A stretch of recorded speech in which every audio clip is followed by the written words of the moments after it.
सिद्धाणं नमो सिद्धाणं नमो आयरियाणं नमो वज्रायाणं नमो लोये सवसागुणम। पंच परमेष्ठी भगवंतों की आचार्य भगवान गुरु और विशुद्ध सागर जी मुनिराज की या हम सभी अपने जीवन में सुख और गुणों की अभिवृद्धि के लिए नीति के विषयों का श्रवण कर रहे हैं। नीतिकार हमें सिखाते हैं कि हमें स्व आश्रित होना चाहिए। अक्सर ये होता है कि हम दूसरों ने जो हमारे को समस्याएं दी हैं उसमें व्यथित हो जाते हैं, अथवा हमारे जीवन में जो कुछ भी हो रहा है अच्छा बुरा उसको हम दूसरों पर आश्रित कर देते हैं कि ये इसने किया है, और यहीं से अपने जीवन की समस्या प्रारंभ होती है। कि अगर आपके साथ कुछ बुरा हो गया है तो आप ये मानते हो कि ये दूसरे ने किया है, जबकि दूसरे ने कुछ नहीं किया है। जो कुछ हुआ है वो आपके ही कारण हुआ है। हमें लगता है कि ऐसा दूसरे व्यक्ति ने हमारे साथ कर दिया, हम दुखी होते हैं, संक्लेशता करते हैं, उससे बैर बांध लेते हैं, दुखों को उत्पन्न कर लेते हैं। ये अनीति है और यही अज्ञान है। समझें और संभलें। देखो, आप कहीं जा रहे थे और किसी घर के बाहर रेत उतरी थी, रेत, और रेत समेट रहा था और आखिरी आखिरी कुछ बची थी। आपने उसी रेत में ब्रेक लगाया और आप गिर गए। ब्रेक किसने लगाया है? गाड़ी कौन चला रहा था? गाड़ी आप चला रहे थे, ब्रेक आपने लगाया है, गिरे भी आप हो, और गलती उसकी है। गलती उसकी है। क्यों? उसके घर के सामने रेत पड़ी थी। कभी आपने देखा कि आपके टायर में ग्रिप नहीं थी? ब्रेक आपने क्यों लगाया? ब्रेक लगाना ही था तो धीरे से लगाना था। हम दूसरे को अपनी समस्या और अपनी कठिनाइयों की वजह मान लेते हैं, और यहीं से आपकी ऊंचाइयाँ नीचाइयाँ में चली जाती है। यहीं से आपका माइंड डाइवर्ट होता है, और आपका माइंड ऐसा डाइवर्ट होता है कि आप अपने लक्ष्य से भटक जाते हैं। हमें लगता है कि वो चीज़ें दिख रही हैं, वो हमें अट्रैक्ट कर रही हैं, नहीं कर रही। एक व्यक्ति पाव भाजी के ठेले के सामने से निकला और वो कह रहा है कि ये पाव भाजी ने मुझे आकर्षित कर लिया और मैंने पाव भाजी खा ली। तो मेरे भाई, पाव भाजी ने तुमको कब आमंत्रण दिया था? पाव भाजी ने कब कहा था कि आओ और खाओ? कभी नहीं कहा था, लेकिन तुम ही आकर्षित हुए हो। आपके जीवन की कठिनाई, आपके जीवन की समस्याएं कोई और ला करके नहीं दे रहा है। वो समस्याएं, वो कठिनाई आप ही पैदा कर रहे हैं और दोष दूसरों को दे रहे हैं। ये नीति क्लास चल रही है, इतने बीच में कैमरे मैन की कैमरे की बैटरी चली गई। अब मैं बोल रहा हूं, जो प्रवचनकार है वो कह रहा है कि तुमको पहले से चार्ज करके रखना चाहिए थी। मैं अपनी समस्याओं का दोष दूसरे को दे रहा हूं, जबकि गलती मेरी है। मेरे ही ऐसे कर्म का उदय है कि मेरे को ये विघ्न आया है। उसकी गलती वो जाने, लेकिन लाइफ में अपने एक्सेप्टेंस लाएं। जो कुछ भी आपकी लाइफ में चल रहा है उसको स्वीकार करना भी सीखें। जो गलतियां हैं, कोई समस्याएं हैं, उनको एक्सेप्टेंस करेंगे तो दिक्कत नहीं होगी। किसी बच्चे ने एग्ज़ाम दिया, 5 नंबर कम आ गए, वो 9वीं माले की 9वें मंजिल से कूद गया, फांसी लगा ली, जहर खा लिया, मर गया। अगर वो लाइफ में एक्सेप्टेंस सीख लेता तो कभी ऐसा काम नहीं करता। कई लोग रहते हैं वो अपनी ही समस्याओं से व्यथित रहते हैं, दुखी रहते हैं। उसको एक्सेप्टेंस मिलाओ कि मेरी गलती है। जब तक आप ये नहीं स्वीकारोगे कि मेरी गलती, तब तक सुधार नहीं होगा। अगर वो बच्चा सोचता कि चलो कोई बात नहीं, हम MBBS नहीं कर पा रहे हैं, हम BDS कर लेंगे, हम BA MS कर लेंगे, हम टीचरशिप कर लेंगे, हम B.Ed कर लेंगे, तो वो बच्चा बच सकता है। आत्महत्या वही करते हैं जो लाइफ में एक्सेप्टेंस नहीं लाते। लाइफ में एक्सेप्टेंस लाएं तो कभी ये भाव होंगे ही नहीं। एक मित्र दूसरे मित्र के घर गया और जब वो घर गया तो उसको मालूम चला कि सुबह सुबह मित्र की मृत्यु हो गई है। और इतना घनिष्ठ मित्र कि दिन के 15 घंटे दोनों साथ बिताते हो, बचपन से लेके 80 वर्ष तक की उम्र में। अब वो इतना व्यतीत वो एक्सेप्ट नहीं कर पाया। अपने मित्र के जनाजे में गया, काठी में गया, वहाँ शमशान पहुंचा, किनारे बैठ करके मित्र के जलते हुए शरीर को देख रहा था। देखते देखते देखते वो भी वहीं खत्म हो गया। क्यों खत्म हो गया? उसने अपनी लाइफ में एक्सेप्टेंस नहीं लाया। स्वीकार करना भी तो सीखें। जो समस्याएं कठिनाई आ रही हैं जीवन में, उनको स्वीकार करना भी सीखें, और दूसरों के ऊपर ना ढोल करके खुद के ऊपर लेना सीखें, तो वो समस्याएं कठिनाई कम होंगी। आप देखो, एक मनुष्य की टेंडेंसी क्या होती है। एक पुरुष मंदिर से आया,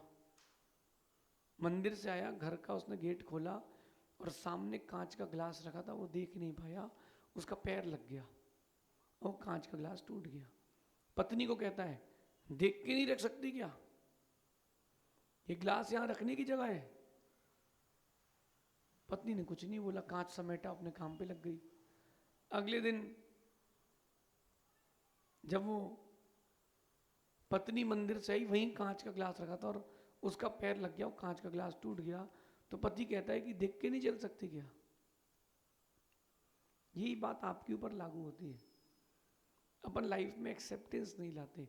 जब अपन से कोई गलती होती है तो अपन वकील बनते हैं, डिफेंड करते हैं। जब किसी और से गलती होती है तो अपन जज बनते हैं, जजमेंट देते हैं।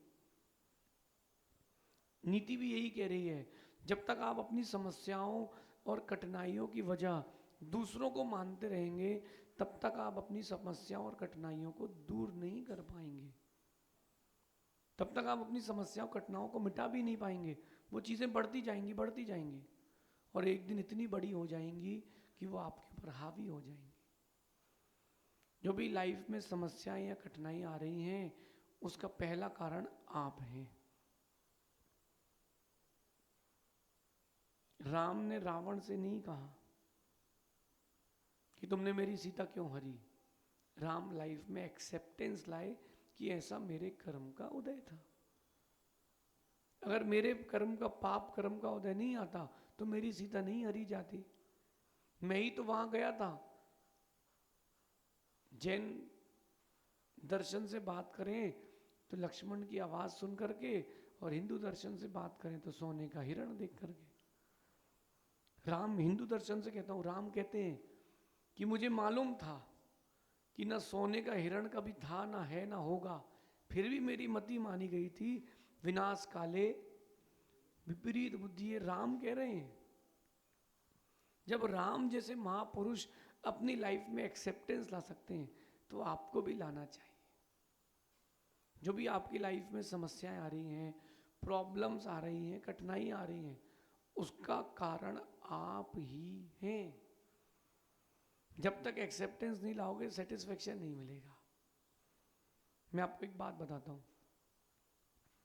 एक व्यक्ति, बहुत क्रोधी व्यक्ति, मतलब उसको हर चीज में परफेक्शन चाहिए, परफेक्शन नहीं हो तो वो आपे के पार हो जाता है। अब उसके साथ क्या हुआ, वो सुबह सुबह उठा और गाड़ी से गया, दूध और पेपर लेकर के आ गया। अब वो दूध तो उसने पत्नी को दे दिया। अब उसको याद आया कि पेपर तो गाड़ी में रह गया, तो उसने गाड़ी खोली और पेपर थोड़ा दूर था, तो उसने झुक करके उठाया तो ऊपर के जेब से चाबी अंदर गिर गई और उसने पेपर उठाया, तब तक गेट बंद हो गया और वो बाहर रह गया। गाड़ी की चाबी अंदर है, अब गाड़ी खुलने वाली नहीं है, लॉक हो चुकी है। 3 घंटे तक उसने यहाँ वहाँ जुगाड़ किया, तब कहीं जाकर के उसने वो कांच खोला, स्केल डाल करके गेट खोला और फिर उसने चाबी निकाली। वो दुखी नहीं था, परेशान था, लेकिन उसको गुस्सा नहीं आया, क्योंकि गलती किससे हुई थी? उससे हुई थी। 4-5 घंटे बाद दोस्तों के साथ घूमने गया और एक दोस्त ने कहा गाड़ी की चाबी देना जरा, शर्ट निकालना है। तो उसके दोस्त ने गेट खोला, शर्ट निकाली, चाबी वहीं रख दी सीट पर, शर्ट पहनने लगा, तब तक गेट फिर से बंद हो गया। गेट फिर से बंद हो गया। इस बार उस व्यक्ति ने गुस्सा नहीं किया। सारे दोस्त हैरान कि अरे गुस्सा क्यों नहीं कर रहा, इसकी गाड़ी की चाबी अंदर रह गई, उसको परफेक्शन पसंद है, चिड़चिड़ नहीं कर रहा। पूछा एक दोस्त ने क्या हो गया, बोले यही गलती सुबह मुझसे भी हुई थी, जो मैं तुमसे कहूंगा वो मुझे खुद से भी कहना चाहिए। उस व्यक्ति ने लाइफ में वो एक्सेप्टेंस ले ली, इसलिए उसका क्रोध कम हो गया। लाइफ में आप भी अपने एक्सेप्टेंस लाएं, एक्सेप्टेंस लाएंगे गलतियों की, समस्याओं की, तो आपका क्रोध कम हो जाएगा, आपका मान कम हो जाएगा। ये एक्सेप्टेंस नहीं ला पाते इसलिए ईगो जागता है। एक्सेप्टेंस क्यों नहीं ला पाते अपने अंदर आप, वो ईगो आ जाता है कि कैसे मान लूं। रावण को भी पता था कि दूसरे की पत्नी का हरण किया गलत है, रावण को पता था कि मैंने ये गलत किया, लेकिन रावण ने लाइफ में एक्सेप्टेंस नहीं ला पाया, वो मान कसाई में ही जीता रहा। क्या मान कसाई थी, ये मेरा क्या बिगाड़ पाएगा, जमीन में चलने वाला मैं विमान में चलने वाला हूं, ये मेरा क्या बिगाड़ पाएगा। और वो एक्सेप्टेंस रावण को, वो एक्सेप्टेंस नहीं ला पाया रावण, और वही चीज उसको ले डूबी। जबकि राम ने एक्सेप्टेंस करी, राम ने जब सीता को वनवास दिया, अकेले जंगल भेज दिया, गर्भ अवस्था में, उसने जब वो सीता को लेकर के आया तो स्वीकारा कि मेरी गलती थी, मुझे नहीं भेजना था। जब तक आप लाइफ में अपनी गलतियों को नहीं स्वीकारेंगे, कठिनाइयां आ रही हैं उनको अपने ऊपर नहीं मानेंगे, तब तक आप सफल नहीं हो पाएंगे। समस्याओं को दूसरों पर ना ढोलें, समस्याओं की जड़ों को खोजें कि समस्याएं आई क्यों हैं। अगर उसमें कोई पड़ोसी भी इन्वॉल्वमेंट है, अगर पड़ोसी का भी इन्वॉल्वमेंट है, तो भी एक्सेप्टेंस लाएं कि चलो कोई बात नहीं, ऐसा अपना नियोग था। एक व्यक्ति गली से निकल रहा था, अपने घर से उसने गेट खोला और निकल रहा था, गली थी, ऊपर से पड़ोसी घर से पानी गिर रहा था। क्या हो रहा था, तो उसने देखा कि पड़ोसी घर में तराई चल रही है। पड़ोसी को उसने आवाज लगाई, ओ भाई पानी गिर रहा है,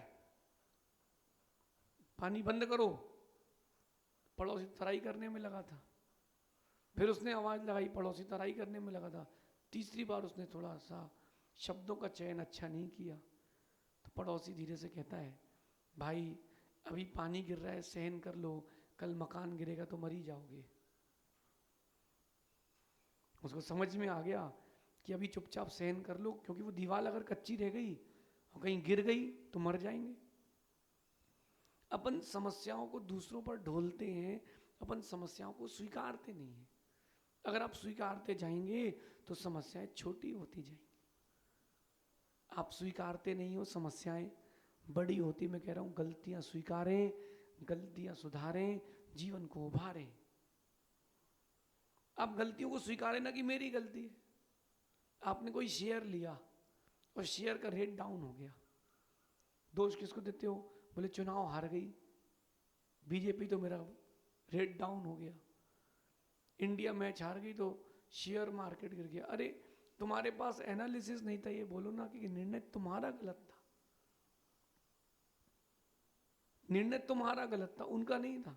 समस्याएं क्यों आई हैं, अब मैं आपसे और अंदर डीप ले जाता हूं। अगर आप इस कली युग में आते ही नहीं तो आपके जीवन में कोई समस्या होती ही नहीं। आपके जीवन में समस्याएं क्यों आ रही, क्योंकि आप कली युग में हैं। आप अगर पहले ही राम के साथ, महावीर स्वामी के साथ भगवान बन जाते, ऋषभ देव के साथ, तो कोई प्रॉब्लम ही नहीं थी। आपसे किसने कहा था कि मत जाओ मोक्ष, आप ही रुके हो तो झेलो। गलतियां हैं स्वीकारो। एक माँ मेरे पास आई और वो कहती थी कि, कह रही थी वो कि मेरा बच्चे बहुत ऊधम करते हैं। अच्छा, मैंने पूछा तो बोले 2 बच्चे, एक ऊधम बहुत करता है, खाना नहीं खाता है, मैं बहुत परेशान हूँ। तो मैंने टाल दिया, मैंने कहा आप 2 घंटे बाद आना। 2 घंटे बाद वो फिर आ गई। मैंने फिर टाला, 2 घंटे बाद वो फिर आ गई। फिर मैंने समझा दिया मैंने कहा यहाँ 2 पेड़ लगे हैं सामने, एक आम का एक बबूल का। पत्थर किस पर मारे जा रहे हैं? आम के पेड़ पर। बबूल के पेड़ पे कोई पत्थर नहीं मारता। आम कहता है बबूल के पेड़ से कि देखो लोग मुझे पत्थर मार रहे हैं, देखो लोग मुझे पत्थर मार रहे हैं। तो बबूल धीरे से कहता है आम से, फल लगाए हैं तो पत्थर तो झेलना पड़ेगा। मैंने उस माँ से बोला कि शादी किसने करी? आपने। बच्चे किसने पैदा किए? आपने। तो उनकी समस्या कौन झेलेगा? आप ही। अगर मुझसे बनता तो मैं भी नहीं कर लेता। उसको समझ में आ गया कि लाइफ में एक्सेप्टेंस जरूरी है। रावण ने एक्सेप्टेंस नहीं करी, दुर्योधन ने एक्सेप्टेंस नहीं करी, राम ने एक्सेप्टेंस करी, कृष्ण ने एक्सेप्टेंस करी, इसलिए वो परमात्मा की ओर, परमात्मत्व की ओर बढ़ चुके हैं। आप भी समझें, आप भी संभलें। लाइफ में गलतियों को सुधारने के लिए गलतियों को स्वीकारें। देखो, आप अगर गलतियां सुधारते हो, स्वीकारते हो तो बहुत कुछ अच्छा होता है। सबसे पहले ये होता है कि आपके अंदर एक लघुता आती है, आप डाउन टू अर्थ होते हो कि चलो ठीक है, अपन ने गलती स्वीकार ली, अपन कौन से भगवान हैं भाई? गलतियों से जुदा तू भी नहीं, वो भी नहीं, दोनों ही इंसान हैं, भगवान दोनों ही नहीं। गलतियां हो गई तो स्वीकार लो। अच्छा, गलती स्वीकारोगे तो नया झूठ नहीं बोलना पड़ेगा। जो लोग गलती नहीं स्वीकारते वो एक के बाद एक दूसरा झूठ बोलते हैं। किसी ने आपको काम दिया, क्यों काम हो गया क्या, बस वो चली जाए। पहला झूठ। कितने बजे तक दोगे? 3 बजे तक दे देंगे। हुआ ही नहीं। सर वो कंप्यूटर बंद हो गया था तो वो टिकट नहीं हो पाई। सर वो ऐसा हो गया था। झूठ क्यों बोले?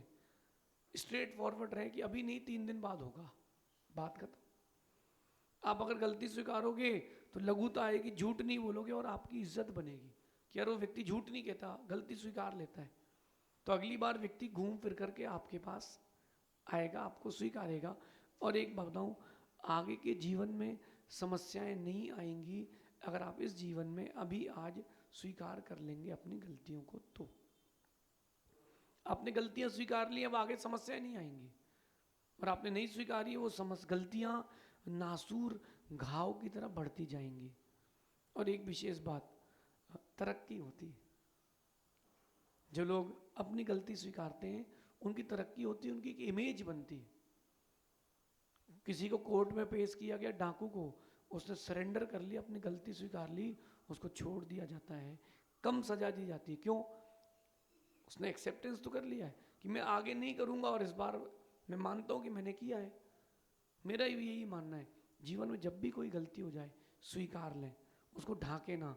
इसको ऐसा करने से बहुत मन में शांति मिलती है, ईगो कम हो जाता है। और मन में शांति मिलती है, ईगो कम हो जाता है, तो जीवन में अच्छे दिन जल्दी आ जाते हैं।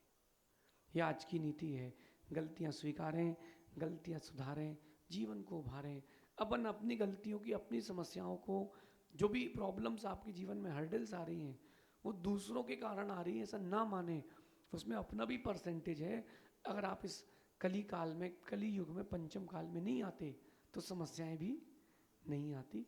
ऐसा समझना, तो जीवन में आपके ज़रूर विकास होगा। शेष आगे देखेंगे। भगवान महावीर स्वामी की